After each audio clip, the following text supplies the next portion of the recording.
ಹಾಗಾಗಿ ಇಲ್ಲಿ ಆದಮೇಲೆ ಅಣ್ಣೋದಯ ಹನ್ನೆರಡು ಅಪಾಯಿಂಟ್ ಆಗಿ 1 ವರ್ಷ ಆಗಿದ್ದೆ. ಅಲ್ಲಿಂದ ಹಾಕೊಂಡಿದ್ದೆ ಈಗ 15 ವರ್ಷ. ಆಮೇಲೆ ಹೇಮಲತಾ ಅವರು ಮನೆ ಪಕ್ಕನೇ ಸ್ಕೂಲು. ಆ ಮನೆ ನಾನು ಟೀಚರ್ ಅಂತ ಗೊತ್ತಿಲ್ಲ ಆಕೆಗೆ. ಅಲ್ಲಿ 18-19 ವರ್ಷ ಯಾವಾಗ ಕೆಲಸ ಮಾಡಿದೆ. ನಾನು ಸ್ಕೂಲಲ್ಲಿ ಕೆಲಸ ಮಾಡಿ ನಾನು ಶಿಕ್ಷಕ ಸಂಘದ ಅಧ್ಯಕ್ಷನಾಗೂ ಕೂಡ ಕೆಲಸ ಮಾಡಿದೆ. ಶಿಕ್ಷಕ ಸಂಘದಲ್ಲಿ ಎಷ್ಟು ಸ್ಕೂಲಿಗೆ ನಾನು ಭೇಟಿ ಕೊಟ್ಟಿರ್ಬೋದು ಅಂದರೆ ಮಾತ್ರ ಕನಿಷ್ಠ ಅಂದರೆ ನನ್ನ ಈ ಸರ್ವಿಸ್ ಅನುಭವದಲ್ಲಿ ಒಂದು 20,000 ಸ್ಕೂಲ್ಗೆ ಹೋಗಿದ್ದೀನಿ. ಹೈಸ್ಕೂಲ್ 20,000 ಕರ್ನಾಟಕದಲ್ಲ, ದೇಶದ ಎಲ್ಲ ಶಾಲೆಗಳು ಹೋಗಿದ್ದೀನಿ. ದೆಹಲಿಯ ಸ್ಕೂಲಲ್ಲಿ ನೋಡಿದ್ದೀನಿ, ಆಂಧ್ರ ಪ್ರದೇಶದಲ್ಲಿ ನೋಡಿದ್ದೀನಿ, ಬಿಹಾರದಲ್ಲಿ ನೋಡಿದ್ದೀನಿ, ರಾಜಸ್ಥಾನ, ಓವರಾಲ್ ಇಂಡಿಯಾದಲ್ಲಿ ಎಲ್ಲ ಕಡೆ ಹೋಗಿದ್ದೀನಿ. ಯಾಕೆಂದರೆ ರಾಷ್ಟ್ರ ಮಟ್ಟದಲ್ಲಿ ಡಿಬೇಟ್ ಅಂದರೆ ಚರ್ಚೆಗಳಾಗ್ತಾವಲ್ಲ ಟಿ ವಿನಲ್ಲಿ ಎಜುಕೇಷನ್ ಸಂಬಂಧಪಟ್ಟಂಥವು. ಒಂದು 100 ಚಾನಲ್ನಲ್ಲಿ 100 ಬಾರಿ ನಾನು ಡಿಬೇಟ್ ಕಾಂಪಿಟೇಷನಲ್ಲಿ ಭಾಗವಹಿಸಿದ್ದೆ. 100 ಚಾನಲ್ನಲ್ಲಿ ಅದೆಲ್ಲವೂ CD ಹಂಗೆ ಇಟ್ಕೊಂಡಿದ್ದೀನಿ 100 ಇದರಲ್ಲಿ. ಯಾಕಿದ್ದಂತ ನಿಮ್ಗೆ ಹೇಳ್ತೀನಿ ಅಂದರೆ, ಒಂದು ಹಳ್ಳಿನಲ್ಲಿ ಒಂದು ಸಣ್ಣ ಹಳ್ಳಿನಲ್ಲಿ ಹುಟ್ಟಿ ವಿದ್ಯಾವಂತರಲ್ಲದೆ ಇರೋ ಕುಟುಂಬದಲ್ಲಿ 10 ರೂಪಾಯಿ ಕೊಡದೇ ಇರೋವಂಥ ಸಹಾಯ ಮಾಡದೇ ಇರೋವಂಥ ಕುಟುಂಬದಲ್ಲಿ ನಮ್ಮ ಚೇತನ್ ನನಗೆ ತಮ್ಮ ಆಗಬೇಕು. ಎಷ್ಟು ಕಷ್ಟ ಅಂದರೆ, ಚೇತನ ಕಾಲಕ್ಕೆ ಸ್ವಲ್ಪ ನಾಗರಿಕರಾಗಿದ್ದೀವಿ, ವಿದ್ಯಾವಂತರಾಗಿದ್ದೀವಿ, ಬರೆದಿದ್ದೀವಿ, ಊಟಕ್ಕಿಲ್ಲ. ನಿಮಗೆ ಹೇಳಿದರೆ ನೀವು ಆಶ್ಚರ್ಯ ಪಡ್ತೀರಿ. ಊರಲ್ಲಿ ಯಾರಾದರೂ ಅಡುಗೆ ಮಾಡ್ತಾಯಿದ್ರೆ, ಸ್ಪೆಷಲ್ ಅಡುಗೆ ಮಾಡ್ತಾಯಿದ್ರೆ ಅವ್ರ ಮನೆ ಮುಂದೆ ಹೋಗಿ ನಿಂತ್ಕೊಳ್ಳೋದು, ನಮ್ಮನ್ನು ಕರೀತಾರೋ ನಾವು ಊಟ ಕೊಡೋಕ್ಕೆ ಅಂತ. ಅಂಥ ಕಾಲಘಟ್ಟದಲ್ಲಿ ನಾವಿದ್ವಿ. ಅಂಥ ಕಾಲಘಟ್ಟದಲ್ಲಿ 10 ರೂಪಾಯಿ ಕೂಡ ಹಾಸ್ಟ್ಲಿಗೆ ಹೋದ್ವಿ. 4 ಜನ ಒಂದು ರೂಮಲ್ಲಿ ಇದ್ವಿ. ಈ ಥರ ಮೂಲೆಯಲ್ಲಿ 4 ರೂಮಲ್ಲಿ ಚೇರ್ ಹಾಕಿ ಕೊಟ್ಟಿದ್ರು. ಚೇರ್ ಹಾಕಿ ಕೊಟ್ಟರೆ ಎಷ್ಟು ಅಪಮಾನ ಆಯಿತು ಅಂದರೆ, ಯೂನಿಫಾರ್ಮ್ ಹಂಚ್ಕೊಳ್ಳೋಕ್ಕೆ ದುಡ್ಡು ಇರಲಿಲ್ಲ, ನಮ್ಮ ಮನೆಯಲ್ಲಿ ಕೊಡಲಿಲ್ಲ. ನನ್ನ ಸ್ನೇಹಿತ ಒಬ್ಬ ರಾಮಚಂದ್ರ ಅಂತ ಸತ್ತೋಗ್ಬಿಟ್ಟಿದ್ದಾನೆ, ಮಂಡ್ಯದವರು. ಅವನಿಗೆ 2 ಜೊತೆ ಬಟ್ಟೆ ಕೊಡಿಸಿದ್ರು, ಯೂನಿಫಾರ್ಮ್ ವೈಟು. 2 ಯೂನಿಫಾರ್ಮನ್ನು 1 ಜೊತೆ ಯೂನಿಫಾರ್ಮ್ ನನಗೆ ತೆಗೆದುಕೊಟ್ಟ. ಅವತ್ತು ರಾತ್ರಿ ಮಲಗಬೇಕು. ನನಗೆ ಇವೆಲ್ಲ ನೆನೆಸಿದರೆ ಇಷ್ಟು ಎತ್ತರಕ್ಕೆ ಬಂದಿದ್ದೀವಲ್ಲ, ಹೆಮ್ಮೆ ಪಡಬೇಕು. ನೋಡಿ, ಎಲ್ಲಿಂದ ಎಲ್ಲಿವರೆಗೂ ಬಂದಿದ್ದೀವಿ. ನನಗೆ ಇದೆಲ್ಲ ಏನು ಮಾಡ್ತು ಅಂದರೆ, ಆ ಟೀಚರ್ ವೃತ್ತಿನಲ್ಲಿ ಒಳ್ಳೆ ಕೆಲಸ ಮಾಡಬೇಕು ಅಂತೇಳಿ ನಿಮ್ಮಂಥ ವಿದ್ಯಾರ್ಥಿಗಳಿಗೆ ಪ್ರಯತ್ನ ಮಾಡಿ ನಂತರ ಇನ್ನೊಂದು 4 ಜನನ ಎತ್ತರಕ್ಕೆ ಬೆಳೆಸಬೇಕು ಅನ್ನೋ ಒಂದು ಹಂಬಲ ಬಂತು. ನಾನು ಕೊಟ್ಟಂಥ ಕಷ್ಟ ಇದೆಯಲ್ಲ, ನೀವು ಕೊಡಬಾರ್ದು. ನಿಮ್ಮ ಕುಟುಂಬದಲ್ಲಿ ಹೇಳ್ತಾರಲ್ವ, ಏನಂದರೆ ಒಂದು ಮನೆಗೆ ಒಬ್ಬ ವಿದ್ಯಾವಂತರಾದರೆ ಆ ಕುಟುಂಬನೇ ಬೆಳೆಸ್ತದೆ. ಅದಕ್ಕೋಸ್ಕರ ಯಾರಾದರೂ ಒಬ್ಬೊಬ್ಬರು ನಿಂತು ಮಾಡಬೇಕು ಅಂತೇಳಿ ಅವತ್ತಿಂದ ಪ್ರಯತ್ನ ಮಾಡ್ಕೊಂಡು ಬಂದಿದೆ. ಅಂಥ ಕಷ್ಟದಿಂದ ಬೆಳೆದುಕೊಂಡು ವಿದ್ಯಾರ್ಥಿಗಳನ್ನ ಇದೇ ಕಾಕುಗಳಲ್ಲಿ ಒಂದು ಮಗು ಇದೆ, ಹೆಬ್ಬಾಳದಲ್ಲಿ ಬೆಳೆದಿರುವಂಥ ಒಂದು ಪಲ್ಲವಿ ತೊಡಗಿ. ಅವ್ರ ತಂದೆ ಆಟೋ ಡ್ರೈವರ್ ಮಕ್ಕಳ. ಅವರು ಆಟೋ ಡ್ರೈವರ್ ಆದವರು ಎಷ್ಟು ಕಷ್ಟಪಡ್ತಿದ್ರು ಅಂದರೆ, ಇನ್ನೂ ಬಂದು ಪಾಪ ಕಣ್ಣೀರಾಗ್ತಿದ್ದ ಅವ್ರ ತಂದೆ. ಅವ್ರ ಮಕ್ಕಳು ಅವರೇ ಸೇಫ್ಟಿ ಹೆಣ್ಮಕ್ಳು ಇಬ್ಬರೂ ಕೂಡ ಮನೆಗೆ ಕರ್ಕೊಳ್ಳೋದೇ. ಆ ಗೃಹಪ್ರವೇಶಕ್ಕೆ ನಮ್ಗೆ ಕರೆದಿದ್ದು ನಾನು ಬಂದಿದ್ದೆ. ಒಬ್ಬ ವಿದ್ಯಾರ್ಥಿ ಆ ಕೆಳಮಟ್ಟದಿಂದ ಎತ್ತರಕ್ಕೆ ಬೆಳೆದಾಗ ಸಂತೋಷ ಇದೆಯಲ್ಲ, ಇನ್ನು ಯಾವತ್ತೂ ಏನನ್ನೂ ಸಿಗೋದಿಲ್ಲ. ನಾವೇನು ಸಿಗೋದಿಲ್ಲ. ನಮ್ಮಿಂದ ಯಾರಾದರೂ 4 ಜನ ವಿದ್ಯಾರ್ಥಿಗಳು ಕಣ್ಣು ಬಿಟ್ಟು ನಡೆದಾಡಂಗಾಗಿ ಸಂತೋಷವಾಗಿ ಜೀವನ ನಡೆಸಿದರೆ ಆ ಗುರುಗೆ, ನಿಜವಾದ ಗುರುಗೆ ಸಿಗುವಂಥ ತೃಪ್ತಿ ಬೇರೆ ಯಾವುದರಲ್ಲೂ ಸಿಗೋದಿಲ್ಲ. ಈ ಕಾರಣದಿಂದ ನಾವು ಒಳ್ಳೆ ರೀತಿ ನಿಷ್ಠುರವಾಗಿ ಮಾತಾಡಿದ್ವಿ. ಅದು ಒಟ್ಟಾಗಿ ಮಾತಾಡಿರ್ಬೋದು. ಯಾಕೆಂದರೆ ನಮ್ಮ ಮಕ್ಕಳು ಚೆನ್ನಾಗಿ ಬೆಳೆಯಲಿ, ಚೆನ್ನಾಗಾಗಲಿ ಕಾರಣಕ್ಕೆ ಒಟ್ಟಾಗಿ ಮಾತಾಡಿದ್ವಿ. ಒಂದು ಕೆಲಸಕ್ಕೆ ದಂಡನೆ ಕೊಟ್ಟಿದ್ದೀವಿ. ದಂಡನೆಯನ್ನು ಕೊಡಬೇಕಾಗ್ತದೆ. ಯಾಕೆಂದರೆ ತಪ್ಪುದಾರಿ ಹೋಗೋರಿಗೆ ನಮ್ಮ ಮಕ್ಕಳು ಸರಿದಾರಿಯಲ್ಲಿ ನಡೆಯಲಿ ಕಾರಣಕ್ಕೆ ಕೆಲವು ಸತಿ ನಿಮ್ಮನ್ನೆಲ್ಲ ಒಯ್ದಿದ್ದೀವಿ. ಆಮೇಲೆ 60 ಜನ ಇದ್ದಾಗ ನಿಮ್ಮ ಕಿತ್ತಾಡ್ಕೊಂಡು ಬುಕ್ ಮಾಡಿಕೊಂಡು ಆ ವಯಸ್ಸಲ್ಲಿ ಬಂದಾಗ ಒಬ್ಬರ ಪರವಾಗಿ ಹೇಳೋಕ್ಕಾಗೋದು, ಇಬ್ಬರ ಪರವಾಗಿ ಕೆಲವರಿಗೆ ನಿಷ್ಠೂರ ಆಗಿರುತ್ತೆ, ಬೇಸರ ಮಾಡ್ಕೊಂಡಿರ್ತೀವಿ. ಮಾಸ್ಟರ್ ಅವ್ರ ಪರ ಮಾಡಿಬಿಟ್ರು, ಇವ್ರ ಪರ ಮಾಡಿಬಿಟ್ರು. ಯಾಕೆಂದರೆ ನ್ಯಾಯಸ್ಥಾನದಲ್ಲಿ ಇರೋರು ಇಬ್ಬರು ನ್ಯಾಯ ಕೊಡಲಿಕ್ಕೆ ಸಾಧ್ಯ ಆಗೋದಿಲ್ಲ. ಹೀಗೆ ಅನೇಕ ರೀತಿಯಲ್ಲಿ ನಾವು ತಿಳಿದು ತಪ್ಪು ಮಾಡಬೇಕಾದಂಥ ಸಂದರ್ಭ ಗುರು ಬರ್ತದೆ. ಹಂಗಾಗಿ ತಪ್ಪುಗಳನ್ನು ನಾವು ಕೂಡ ಮಾಡಿದ್ದೀವಿ, ಯಾರೋ ಅಂಜತೆ ಭಾವಿಸ್ಕೊಳ್ಬೇಡಿ. ಇವತ್ತು ನೀವೆಲ್ಲ ಇಷ್ಟು ಚೆನ್ನಾಗಿ ಒಟ್ಟಾಗಿ ಅಲ್ಲೋಣವನ್ನು ಕೂಡ ಎಲ್ಲ ಮರೆತು 25 ವರ್ಷ ಕಳೆದು ನಿಮ್ಮ ಸಂಬಂಧ ಕಳ್ಕೊಳ್ತೀರ. ನೀವು ಇಷ್ಟು ಚೆನ್ನಾಗಿ ಸೇರಿಕೊಂಡು ಒಂದು ಸಂತೋಷ ಊಟ ಮಾಡಿ ಒಬ್ಬ ಗುರುಗಳನ್ನು ಕೂಡ ಕರೆದು ಗುರುಗಳನ್ನ ಆ ಸಮ್ಮುಖದಲ್ಲಿ ಆಚರಣೆ ಮಾಡ್ತಿರಲ್ಲ, ಇದು ನಿಜವಾಗ್ಲೂ ಕೂಡ ಒಳ್ಳೆ ಮಾನವೀಯ ಗುಣ ಕಲ್ತಿರ್ತಕ್ಕಂಥ ವಿದ್ಯಾರ್ಥಿಗಳು ಮಾಡುವಂಥ ಕೆಲಸ ಇದೆ. ಯಾಕೆಂದರೆ ಎಲ್ಲರೂ ಮಾಡೋದಿಲ್ಲ. ಇವತ್ತು ಪ್ರಪಂಚ ಏನಿದೆ ಅಂದರೆ ನನಗೇನು ಕೊಟ್ಟರು ಅಂತ ಕೇಳೋ ಕಾಲ. ಎಲ್ಲ ತಾವೇ ತಗೊಂಡು ಹೋಗ್ತಾರೆ, ಬೇರೆಯವರಿಗೆ ಕೊಡುವಂಥವ್ರಿಲ್ಲ. ನಾನು ಇತ್ತೀಚಿನ ದಿನಗಳಲ್ಲಿ ವಿದ್ಯಾರ್ಥಿಗಳಿಗೆ ಹೇಳ್ತಿದ್ದೆ, ಹೆಂಗಿರಬೇಕು ಅಂದರೆ ದೇವರುಗಳು ಆಶೀರ್ವಾದ ಮಾಡಿ ಒಂದು ಕೈ ಹಿಂಗಿಟ್ಕೊಂಡಿರುತ್ತೆ, ಒಂದು ಕೈ ಹಿಂಗಿರುತ್ತೆ. ಅದರ ಅರ್ಥ ಯಾಕಪ್ಪ ಅಂದರೆ ನಮ್ಮಲ್ಲಿರೋದನ್ನು ಕೊಡಬೇಕು, ಇಲ್ಲದೇ ಇರೋದನ್ನು ತಗೊಳ್ಬೇಕು. ಅದರ ಅರ್ಥ ವಿಶಾಲವಾಗಿ ನಾವು ನೋಡಿದಾಗ ಕೊಡಬೇಕು, ತಗೋಬೇಕು. ಇವಾಗೆಲ್ಲ ಎರಡು ಕೈ ಹಿಂಗೆ ಇರ್ತಾರೆ, ಅದಾಯ್ತು, ಎರಡು ಕೈ ಹಿಂಗಿರೋದು, ಎರಡು ಕೈ ಹಿಂಗೆ ಇರ್ತಾರೆ. ಯಾಕೆಂದರೆ ಎಲ್ಲನೂ ನಮಗೆ ಬೇಕು, ಕೊಡುವಂಥ ಮನುಷ್ಯನೇ ಹಂಚಿನ ಗುಣವೇ ಇಲ್ಲ ಇವತ್ತು. ಅಂಥದ್ರಲ್ಲಿ ಅಂಥ ಕಾಲಘಟ್ಟದಲ್ಲಿ 25 ವರ್ಷ ನಿಮ್ಮ ಬಾಂಧವ್ಯ ನೀವು ಚೆನ್ನಾಗಿ ಇಟ್ಕೊಂಡು ಆ ಗುರುಗಳ ಬಗ್ಗೆ ಇರುವಂಥ ಒಂದು ವಿಶ್ವಾಸನ ತಾವೆಲ್ಲ ಉಳಿಸ್ಕೊಂಡು ಬರ್ತಾ ಇದ್ದೀರಲ್ಲ, ನಿಜವಾಗೂ ನೀವೆಲ್ಲರೂ ನಾವು ಚಿರಋಣಿಗಳು. ನಿಮ್ಮಂಥ ವಿದ್ಯಾರ್ಥಿಗಳನ್ನು ಪಡೆದಂಥ ನಾವು ಧನ್ಯರು ಅಂತ ನಾನು ಹೇಳೋಕ್ಕೆ ಬಯಸ್ತೇನೆ. ಯಾಕೆಂದರೆ ಅಂತ ಒಂದು ಆದರ್ಶ ದಿನ ಎಲ್ಲ ಭೇದ ಭಾವ ಮರೆತು ಸರ್ಪ್ರೈಸಾಗಿ ಇಷ್ಟೆಲ್ಲ ಒಂದು ಕಾರ್ಯಕ್ರಮ ಮಾಡಿದ್ದೀರಿ. ಮಾಡಿ ನೀವೆಲ್ಲ ನಮಗಿಂತಲೂ ಹೆಚ್ಚಿಗೆ ಎತ್ತರಕ್ಕೆ ಬೆಳೆದಿದ್ದೀರ. ಯಾಕೆಂದರೆ ಬರೀ ಟೀಚರ್ ಆಗೋದು ಮಾತ್ರ ಅಲ್ಲ, ಸಮಾಜದಲ್ಲಿ ಬೇರೆ ಬೇರೆ ಸ್ತರಗಳಲ್ಲಿ ಒಳ್ಳೊಳ್ಳೆ ಹೆಸರುಗಳನ್ನು ನೀವೆಲ್ಲ ಗಳಿಸಿದ್ದೀರ.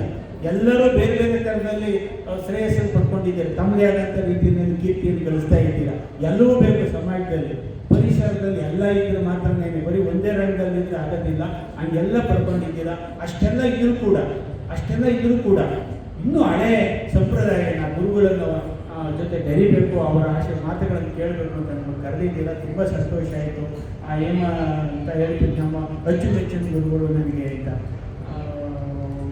ನಿಜವಾಗ್ಲೂ ಕೂಡ ನೋಡಿ, ಹಂಗೆ ನೀವು ಹೇಳಿದಾಗಲೇ ನನಗೆ ಸಂತೋಷ ಆಗಿದೆ. ಯಾಕೆಂದರೆ ಅಂಥ ಒಂದು ಒಳ್ಳೆ ಕೆಲಸ ಮಾಡಿ ಬಂದಿದ್ದೀವಲ್ಲ, ಮಕ್ಕಳ ಮನಸ್ಸನ್ನು ಗೆದ್ದಿದ್ದೀವಲ್ಲ. ಅಧ್ಯಾಪಕರಾದವ್ರು ಮಾಡಬೇಕಾದ ಕೆಲಸ ಏನಪ್ಪ ಅಂದರೆ ಮೊದಲು ಮಕ್ಕಳ ಮನಸ್ಸನ್ನು ಗೆಲ್ಲಬೇಕು.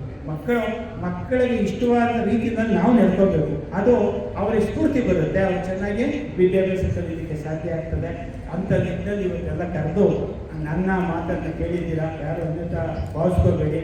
ನೀವೆಲ್ಲರೂ ಕೂಡ ನಮ್ಮನ್ನು ಮೀರಿ ಬೆಳೀರಿ, ನಮಗಿಂತ ಹೆಚ್ಚಿನ ಎತ್ತರಕ್ಕೆ ಬೆಳಿಬೇಕು. ಆಗ ನಮಗೆ ಇನ್ನೂ ಸಂತೋಷ ಆಗುತ್ತೆ ಅಂತ ಹೇಳ್ತಾ, ನಿಮಗೆ, ನಿಮ್ಮ ಮಕ್ಕಳು, ನಿಮ್ಮ ಕುಟುಂಬದವ್ರಿಗೆ ಎಲ್ಲ ಒಳ್ಳೇದು ಮಾಡಲಿ ಅಂತ ಹೇಳಿ, ವಿಶೇಷವಾಗಿ ನನಗೆ ಕರೀಲಿಕ್ಕೆ ಕಾರಣಕರ್ತರು ನಿಮ್ಮ ಟೀಮಿನ ನಾಯಕರೇನಿದ್ದಾರೆ ಆ 3 ಜನ ಇದ್ದರು. ನನಗೆ ಗೊತ್ತಾಗ್ತಿರಲಿಲ್ಲ, ನಾನು ನಿಮ್ಮ ಜೊತೆ ಇನ್ವಾಲ್ವ್ನಾಗಿ ಇಲ್ಲಿ ಬರಲಿಕ್ಕೆ ಆಗ್ತಿರಲಿಲ್ಲ. ಕರೆದಿದ್ದೀರ, ನಿಮ್ಮೆಲ್ಲರಿಗೂ ಕೂಡ ನಾನು ವಂದಿಸ್ತಾ, ನನಗೆ ನಂದು ಒಂದು ಪುಸ್ತಕನ ಇವತ್ತು ನಿಮ್ಮೆಲ್ಲರಿಗೂ ಕೊಡಬೇಕು ಅಂತ ಹೇಳಿ ತಂದಿದ್ದೀನಿ. ಯಾಕೆಂದರೆ ನಿಮ್ಮ ಗುರುಗಳು ಬಗ್ಗೆ ಬರೆದಿರುವಂಥ ಒಂದು ಪುಸ್ತಕ 600 ಪುಟಗಳ ಪುಸ್ತಕ ಮಾಡಿದ್ದಾರೆ. ಅದರಲ್ಲಿ ಜಾಸ್ತಿ ಕಾಪಾಡದೇ ಇದೆ. ನೀವು ಏನು ಗಿಡ ನೆಟ್ಟಿದ್ರಿ ಅದರದ್ದೊಂದು ಫೋಟೋ ಇದೆ. ನೀವು ಅದೇನು ಬೆಂಕಿನಲ್ಲಿ ನಂದಿಸಿ ಒಂದು ಕಾರ್ಯಕ್ರಮ ಮಾಡಿದ್ರಿ, ಅದು ಬೆಂಕಿ ಅಗ್ನಿಶಾಮಕ ದಳದವ್ರನ್ನ ಕರೆದು ಅದರದ್ದು ಒಂದು ಚಿತ್ರ ಅದರಲ್ಲಿ ಇದೆ. ಅದೇ ಥರದಲ್ಲಿ ಗಿಡಗಳು ನೆಡ್ತಾ ಇರೋದು, ಮತ್ತು ಗೊಬ್ಬರ ಮಾಡೋದು, ಕಸದಿಂದ ರಸ ಅಂತ ಮಾಡೋದು, ಅವಾಗೆಲ್ಲ ನಿಮ್ಮ ಜೊತೆ ಮಿಂಗಲ್ ಆಗಿದ್ದು, ಒಂದು ಸ್ಟೇಜ್ ಕಟ್ಟಿದ್ವಲ್ಲ, ಸ್ಟೇಜ್ ಕಟ್ಟಿದ್ದು. ಇನ್ನೂ ಅನೇಕ ಸ್ಕೂಲಿಂದ ಚಿಕ್ಕಣಕ್ಕೆ ಸಂಬಂಧಪಟ್ಟಂಥ ಫೋಟೋಗಳೆಲ್ಲ ಅದರಲ್ಲಿ ಹಾಕಿದೆ. ಇದೆ ಆ ಪುಸ್ತಕದ ಕೂಡ ನಾನು ನಿಮ್ಮೆಲ್ಲರಿಗೂ ನಾನು ಕೊಡ್ತೀನಿ ಅಂತ ಹೇಳಿ ನನ್ನನ್ನು ಕರೆದು ಇಷ್ಟು ಪ್ರೀತಿಯಿಂದ ನನ್ನನ್ನು ಕಂಡಿದ್ದಕ್ಕೋಸ್ಕರ ನನಗೆ ನಿಮ್ಮ ಜೊತೆ ಅಲ್ಲಿ ಕೂತ್ಕೊಳ್ಬೇಕು ಅನ್ನಿಸ್ತು. ಬಿಡಲಿಲ್ಲ, ನೀವು ಕರೆದು ಇಲ್ಲಿ ಕೂರಿಸ್ಬಿಟ್ರಿ. ನಾನೇನಂತ ದೊಡ್ಡ ವ್ಯಕ್ತಿ ಅಲ್ಲ, ದೊಡ್ಡ ಇರಲಿ. ನಿಮ್ಮೋಳಪ್ಪ, ನಿಮ್ಮೂರ್ನವನು, ನಿಮ್ಮ ಅಕ್ಕಪಕ್ಕದಲ್ಲಿರೋರು ನಿಮ್ಮೂರ್ನವ್ರು, ನಿಮ್ಮ ಸ್ಕೂಲ್ನವನು, ನಿಮ್ಮ ಹಳೆ ಸ್ಟೂಡೆಂಟು. ಅರ್ಥ ಆಯ್ತಾ? ನಿಮ್ಮ ಜೊತೆ ಅಲ್ಲ, ನೀವೇನು ಹಳೆ ಸ್ಟೂಡೆಂಟ್ ಇವಾಗ ವಿದ್ಯಾರ್ಥಿಗಳು ಸೇರಿದ್ರೆ ನಾನು ಒಂದೊಬ್ಬ ವಿದ್ಯಾರ್ಥಿ. ಯಾಕೆ ನಮಗೆ ನಮ್ಮ ನೆರೆಹೊರೆಯವರು ರೈತರು, ನಾನು ರೈತರ ಮಗ, ನಾನು ಕಷ್ಟ ಬೆಳೆದಿರೋ, ನೀವೇನು ಕಷ್ಟ ಬೆಳೆದ್ರೆ ನಾನು ಬೆಳೆದಿರೋನು. ಆದರೂ ನನ್ನನ್ನು ಈ ಸ್ಥಿತಿಯಿಂದ ಇಲ್ಲಿ ಗೌರವಿಸಿ ಕೊಡಿಸಿದ್ದೀರಿ ಗುರು ಅನ್ನೋ ಸ್ಥಾನದಿಂದ. ಅದನ್ನು ಯಾವತ್ತೂ ಮರಿಬೇಡಿ ಅಂತ ಹೇಳ್ತಾ ಒಂದು ಸಣ್ಣ ನಿದರ್ಶನ ಇವ್ರದ್ದು ಹೇಳ್ತೀನಿ. ಕನಕದಾಸರು ನೋಡಿ, ನೀವೆಷ್ಟೇ ಎತ್ತರಕ್ಕೆ ಹೋಗಿ ಅದನ್ನು ಮರಿಬೇಡಿ. ಅವಾಗೆ ನಾವು ಶ್ರೇಯಸ್ಸು ದೇವರು ನಮಗೆ ಲಭಿಸೋದು. ಕನಕದಾಸರದೊಂದು ನಿದರ್ಶನ ಹೇಳ್ತೀನಿ. ಅವರು ಕನಕದಾಸರಿಗೆ ಶಿಷ್ಯಕೋಟಿ ಜಾಸ್ತಿ, ಶಿಷ್ಯರೆಲ್ಲ ಹೋಗ್ತಾರೆ. ಹೋದಾಗ ಕನಕದಾಸರ ಹತ್ರ ಭೇಟಿ ಮಾಡಕ್ಕೆ ಹೋದಾಗ ಅವ್ರು ಹೇಳ್ತಾರೆ, ಒಂದು ಕಡೆ ಒಂದು ಗೋವಿಂದ ಫೋಟೋ ಇಟ್ಟಿರ್ತಾರೆ ದೇವರು, ಇಟ್ಟುಬಿಟ್ಟು ಇನ್ನೊಂದು ಕಡೆ ಕನಕದಾಸರು ನಿಂತಿರ್ತಾರೆ. ಎಲ್ಲ ಗೋವಿಂದ ನಮಸ್ಕಾರ ಹಾಕೊಂಡು ಬರಲಿ ಅಂತ ಯಾರು ವಿದ್ಯಾರ್ಥಿಗಳು ಗೋವಿಂದ ಎಲ್ಲ ಬರ್ತಾರೆ. ಗುರುವಂತರಲ್ಲಿ ಬಂದು ನಮಸ್ಕಾರ ಹಾಕೊಂಡು ಅವ್ರ ಆಶೀರ್ವಾದ ಪಡ್ಕೊಂಡು ಹೋಗ್ತಾರೆ. ಯಾಕೆ ಅಂದರೆ ನೋಡಿ, ದಂಬಾಚಾರದ ಪ್ರೀತಿಗಿಂತಲೂ ಎದುರಿಗೆ ಸಿಕ್ಕುವಂಥ ಪ್ರೀತಿ ಇದೆಯಲ್ಲ, ಅದಕ್ಕೆ ಹೆಚ್ಚಿನ ಮಹತ್ವ ಇದೆ ಅಂತ ಹೇಳಿ ಕನಕದಾಸ ಸಾರಿ ಹೇಳ್ತಾರೆ. ಫೋಟೋದಲ್ಲಿ ಇವೆಲ್ಲ ಜನ ಏನು ಮಾಡ್ತಾರೆ, ಇದ್ದ ತಂದೆ ತಾಯಿ ಪ್ರೀತಿಸಲ್ಲ, ಗೌರವಿಸಲ್ಲ. ತಾಯಿ ತಂದೆ ಇದ್ದಿದ್ದ ಗೋಪುರ ಕಟ್ಬಿಟ್ಟು ಆಗ ಏನು ಬರ್ತದೆ, ಇದ್ದಾಗ ಸೂಕ್ತವಾಗಿ ನೋಡ್ಕೊಳ್ಳುವಂಥದ್ದು ಮುಖ್ಯವೇ ಹೊರತು ಹಿಂದಿದೆ. ಹಂಗಾಗಿ ಗುರುಗಳ ಆಶೀರ್ವಾದ ಸದಾ ಇರಬೇಕು. ಹಂಗಾಗಿ ಗುರುಗಳಲ್ಲಿ ಯಾರೇ ಇರಲಿ ಅದಕ್ಕೆ ಹೇಳೋದು ಏಕವರ್ಣ ಕಲಿಸಿದಂಥ ಗುರು. ನಿಮ್ಮ ತಾಯಿ ತಂದೆ ಒಂದು ಒಳ್ಳೆ ಮಾರ್ಗ ಇಟ್ಕೊಂಡು ಅವರು ನಮಗೆ ಗುರುವಿನ ಆ ಸ್ಥಾನದಲ್ಲಿ ನೋಡಬೇಕು, ತೋರಿಸ್ಕೊಳ್ಳೋದಲ್ಲ, ಆ ಹೃದಯದಲ್ಲಿ ಇಟ್ಕೊಳ್ಬೇಕು ಅಂತ ಕೆಲಸ ನೀವೆಲ್ಲ ಇಟ್ಕೊಂಡು ಮಾಡ್ತಾ ಇದ್ದೀರಾ. ನಿಮಗೆ ದೇವರು ಆರೋಗ್ಯ ಆಯುಷ್ಯ ಎಲ್ಲ ಕೊಡಲಿ, ನಿಮ್ಮ ಮಕ್ಕಳು ಎದುರು ತಗೊಂಡೋಗಿ ಅಂತ ಹೇಳಿ ನನ್ನ ಆರ್ಗನೈಸರ್ 3 ಜನ ಕರೆದಿದ್ದಕ್ಕೆ ನಿಮಗೆ ವಿಶೇಷವಾಗಿ ಧನ್ಯವಾದಗಳನ್ನು ಸಲ್ಲಿಸಿ ನಾನು ಮಾತನ್ನು ಮುಗಿಸ್ತೀನಿ. Thank you. ನನಗೆ ಅವಕಾಶ ಕೊಟ್ಟಿದ್ದು ಧನ್ಯವಾದಗಳು. ನನಗೆ ಎಲ್ಲ ನೋಡೋ ಸೌಲಭ್ಯ ಸಿಕ್ತು. ಇಷ್ಟು ಜನ ನನ್ನ ವಿಕಲಮುಖಾಗಿದ್ರೆ ಒಂದು ವರ್ಷ ಆದರೂ ಆಗ್ತಿರ್ಲಿಲ್ಲ. 1 ವರ್ಷ ಆದ್ರೂ ನೀವು ಸಿಗ್ತಿರಲಿಲ್ಲ, ಇಲ್ಲ ನಾನು ಸಿಗ್ತಿರಲಿಲ್ಲ, ನಾವು ಊರು ಗೊತ್ತಾಗ್ತಿರಲಿಲ್ಲ, ಅಡ್ರೆಸ್ ಗೊತ್ತಾಗ್ತಾರೆ, ಎಲ್ಲರೂ ಭೇಟಿ ಮಾಡೋಕ್ಕೆ ಅವಕಾಶ ಕೊಟ್ಟಿದ್ದೀರಿ. ಮತ್ತೊಂದು ಧನ್ಯವಾದ ಹೇಳಿ ನಾನು ಮಾತನ್ನು ಮುಗಿಸ್ತೀನಿ. Thank you. ಒಂದು 10 ನಿಮಿಷದಲ್ಲಿ ಕೊಟ್ಟಂತ ನಮ್ಮ ಪ್ರೀತಿಯ ಗುರುಗಳಿಗೆ ಚಪ್ಪಾಳೆ ಮೂಲಕ ಅಭಿನಂದನೆಯನ್ನು ಸರ್. ನೀವು ಹೇಳಿದ್ರಿ 1 ವರ್ಷ ಆಗ್ತಾ ಇದೆ ನೀವು ಇವೆಲ್ಲ ನೋಡೋದಕ್ಕೆ ಅಂತ. ಸರ್ 10 ವರ್ಷನೂ ಮಾಡ್ತಾರೆ. ಒಂದ್ಸಲ ಫೋನ್ ಎತ್ತಲ್ಲ ಸರ್, ಅದು ದಯವಿಟ್ಟು ನಿಮ್ಮ ಮೇಲೆ ಫೋನ್ ಮಾಡಿದ್ರೆ ಪರಿಶಿಷ್ಟೆ ಬೆಲೆ ಕೊಟ್ಟು ಫೋನ್ ಎತ್ತೀನಿ. ನನಗೆ ಗೊತ್ತು ನೀವೆಲ್ಲ ಬ್ಯುಸಿ ಇರ್ತೀರಾ ಅಂತ. ಆ ಬ್ಯುಸಿಯಲ್ಲೂ ಒಂದ್ಸಲ ಮಾಡ್ಕೊಂಡು ಅಟ್ಲೀಸ್ಟ್ ರಿಪೀಟ್ ಕಾಲ್ ಮಾಡಿ ಇನ್ನೂ ಹೆಚ್ಚಿಗೆ ಜನ ಸೇರ್ಬೋದು. ರಾಮಕೃಷ್ಣಪ್ಪ ಇವಾಗ ಬಂದಿದ್ದಾರೆ, ಅವ್ರಿಗೆ ತುಂಬ ಆಸೆ ಸರ್ ಅವ್ರಿಗೆ ಮಾತಾಡಬೇಕು ಅಂತ. ಇವಾಗ ಬರ್ತಿದ್ದಾರೆ, ಪಾಪ ಬ್ಯುಸಿ ಇದ್ರು. ನಾವು 3 ಜನ ಮಾತಾಡಲ್ಲ. ರಾಮಕೃಷ್ಣಪ್ಪ ಇವತ್ತು ಏನು ಸರ್ ನಾನು ಇಷ್ಟೆಲ್ಲ ಜನ ಸೇರಿದ್ದೀನಲ್ಲ ಅದು ರಾಮಕೃಷ್ಣಪ್ಪನಿಂದ ಸರ್. ರಾಮಕೃಷ್ಣಪ್ಪ ಇಲ್ಲ ಅಂದಿದ್ರೆ ನಾವು ಇಷ್ಟೆಲ್ಲ ಜನ ಯಾವತ್ತೂ ಸೇರಾಗ್ತಿರಲಿಲ್ಲ sir. Last time friendship day ಮಾಡಿದ್ವಿ. ಮನೆಗೂ ಹೋಗಿ ನಂಬರ್ಗಳನ್ನ ಕಲೆಕ್ಟ್ ಮಾಡ್ಕೊಬಂದು ಅವ್ರ ಹತ್ರ ಮಾತಾಡಿ ತುಂಬ ಕಷ್ಟಪಟ್ಟು ಈ ಗ್ರೂಪ್ ಅನ್ನು ಕ್ರಿಯೇಟ್ ಮಾಡಿರೋದು ಅವರೇ ಸರ್. ದಯವಿಟ್ಟು ಅವ್ರಿಗೆ ಒಂದು ಚಪ್ಪಾಳೆ ಮೂಲಕ ಅಭಿನಂದನೆಗಳನ್ನು ಸಲ್ಲಿಸುತ್ತೇವೆ. ಸರ್ ಬಗ್ಗೆ ಮಾತಾಡೋದಕ್ಕೆ ಅವರ ಅವಕಾಶ ಕೊಡೋಣ. ಬನ್ನಿ ರಾಮಕೃಷ್ಣಪ್ಪ. ನಮಸ್ತೆ ಸರ್, ತುಂಬ ಧನ್ಯವಾದಗಳು. ಕಾರ್ಯಕ್ರಮಕ್ಕೆ ಹೋಗಿ ನಮ್ಮನ್ನೆಲ್ಲ ಆಶೀರ್ವಾದ ಮಾಡಿದ್ದಕ್ಕೆ ತುಂಬ ಖುಷಿ ಇತ್ತು. ಸರ್ನ ನಾನು ನೋಡಿದ್ದು SSLC ತೆಗೆದೆ, ಅದು ಬಿಟ್ಟರೆ ಇವತ್ತು ಅಲ್ಲಿಗೆ ಸರ್ಗೆ ನಮಗೆ ಎಷ್ಟೊತ್ತಿದೆ ಎಲ್ಲರೂ ಗೊತ್ತಿರ್ತದೆ. ಕರ್ನಾಟಕ ರಾಜ್ಯ ಸಹ ಶಿಕ್ಷಕರ ಸಂಘದ ಅಧ್ಯಕ್ಷರಾಗಿ ಶಿಕ್ಷಕರಿಗೆ ಏನೇ ಸೌಲಭ್ಯ ಬರಬೇಕು ಸರ್ಕಾರದಿಂದ ಅದನ್ನೆಲ್ಲ ಉತ್ತಮ ರೀತಿಯಲ್ಲಿ ಅವರು ಚಳುವಳಿತನ ಮಾಡಿ ಕೊಡಿಸಿದ್ದಾರೆ ಅಂತ ನಾನು ಸುಮಾರು ಸೋಷಿಯಲ್ ಮೀಡಿಯಾದಲ್ಲೆಲ್ಲ ನೋಡಿದ್ದೆ. ಸುವರ್ಣ ಚಾನಲಲ್ಲಿ ಅವ್ರ ಸ್ಪೀಚು ತುಂಬ ಚೆನ್ನಾಗಿದೆ. SSLC ವಿದ್ಯಾರ್ಥಿಗಳು ಎಕ್ಸಾಮ್ಗೆ ಯಾವ ಥರ ಪ್ರಿಪೇರ್ ಆಗಬೇಕು, ಭಯಭೀತರಾಗಬೇಡಿ ಅಂತ ತುಂಬಾ ಚೆನ್ನಾಗಿ ಅವ್ರು ಸ್ಪೀಚ್ ಮಾಡಿದ್ದಾರೆ. ಮಕ್ಕಳಿಗೆ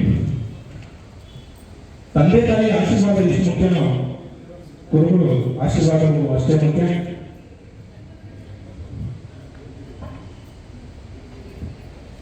ಗುರುಗಳ ಆಶೀರ್ವಾದ ಅಷ್ಟೇ ಮುಖ್ಯ. ತಂದೆ ತಾಯಿ ಆಶೀರ್ವಾದ ಎಷ್ಟು ತಂದೆ ಯಾವುದೇ ಒಬ್ಬ ಮಗ ಆಗಲಿ ಮಗಳಾಗಲಿ ಕೇಳಬೇಕು ಅನ್ನೋದು ಯಾವ ತಂದೆ ತಾಯಿ ಸಹ ಬಯಸಲ್ಲ. ಅದೇ ಗುರುಗಳು ಎಷ್ಟೇ ದಡ್ಡ ಆಗಿದ್ರು ನನ್ನ ವಿದ್ಯಾರ್ಥಿ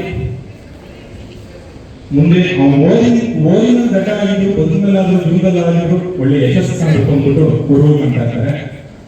ಇವತ್ತಿನ ದಿವಸ ಒಂದು ಚಿಕ್ಕ ಕಥೆ ಹೇಳ್ತೀನಿ.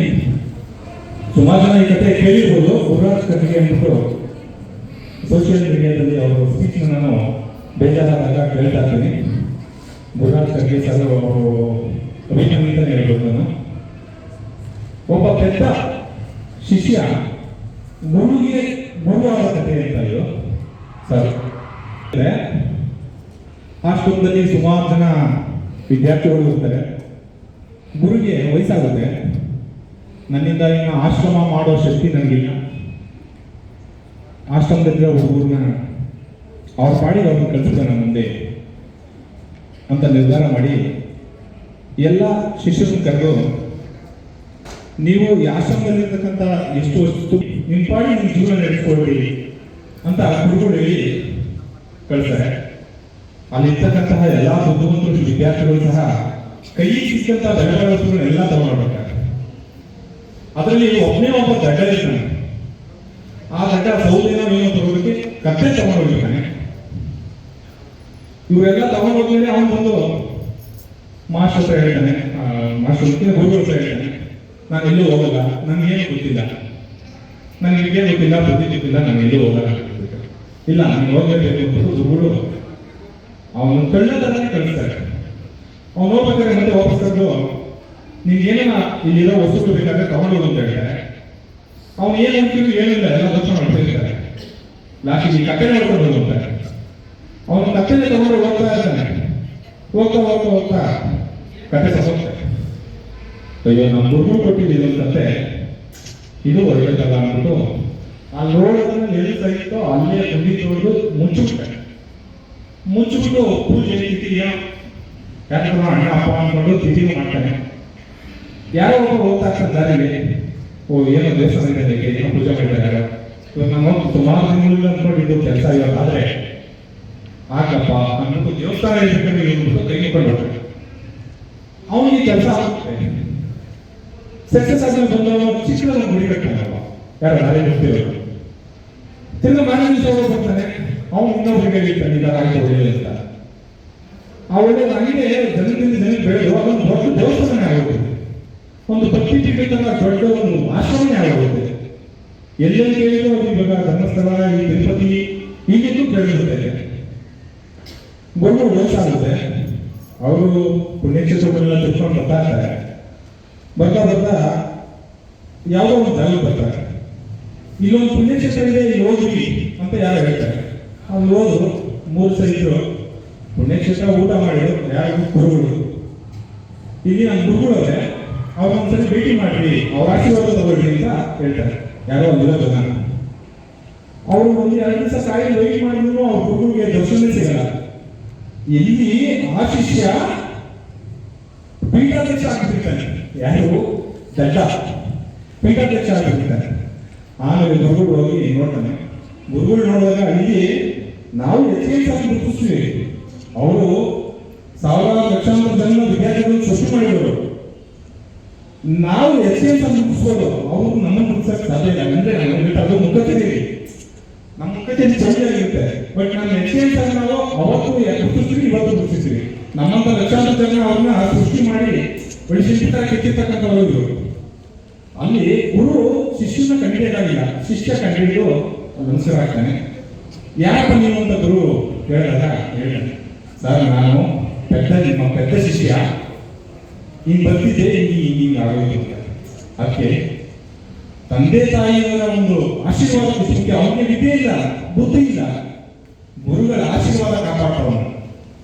ತಂದೆ ತಾಯಿಯ ಒಂದು ಆಶೀರ್ವಾದ ಎಷ್ಟು ಮುಖ್ಯನೋ ಗುರುಗಳ ಆಶೀರ್ವಾದ ಸಹ ಅಷ್ಟೇ ಮುಖ್ಯ. ಅದೇ ರೀತಿ ಗುರುಗಳು ಆಶೀರ್ವಾದದಿಂದನೇ ನಾವೆಲ್ಲ ಈಗಿನ ಇಷ್ಟು ಮಟ್ಟಿಗೆ ವಿದ್ಯೆಯಿಂದನೋ ಬುದ್ಧಿಯಿಂದನೋ ಇನ್ನೊಂದರಿಂದನೋ ಒಂದು ಸಮಾಜದಲ್ಲಿ ಒಂದು ಮುದ್ದಿಸ್ಕೊಳ್ಳೋಕ್ಕೆ ಕಾರಣ ತಂದೆ ಮುಖ್ಯನೋ ಅಷ್ಟೇ ನಮ್ಮ ಗುರುಗಳು ಮುಖ್ಯ. ಅದೇ ರೀತಿ ಆಶೀರ್ವಾದ ನೀವು ನಮ್ಮ ಮಂಜುನಾಥ್ ಸರ್ದು ನಮ್ಮ ಮೇಲೆ ಇರುತ್ತೆ ಅಂತ ಖಂಡಿತವಾಗ್ಲೂ ಹೇಳ್ತೀವಿ. Thank you sir. ಈ ಫಂಕ್ಷನ್ ನಮ್ಮೆಲ್ಲ ಆಶೀರ್ವಾದ ಮಾಡೋದಕ್ಕೆ ತುಂಬ ಧನ್ಯವಾದಗಳು sir. Thank you, thank you.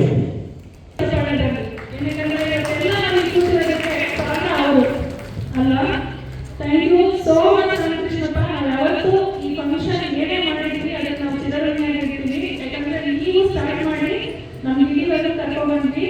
ಇವತ್ತು ಇಷ್ಟೆಲ್ಲ ಜನ ಸೇರಿರೋದು ನಿಮ್ಮಿಂದ. ಧನ್ಯವಾದಗಳು. ಈಗ ಎಷ್ಟೇ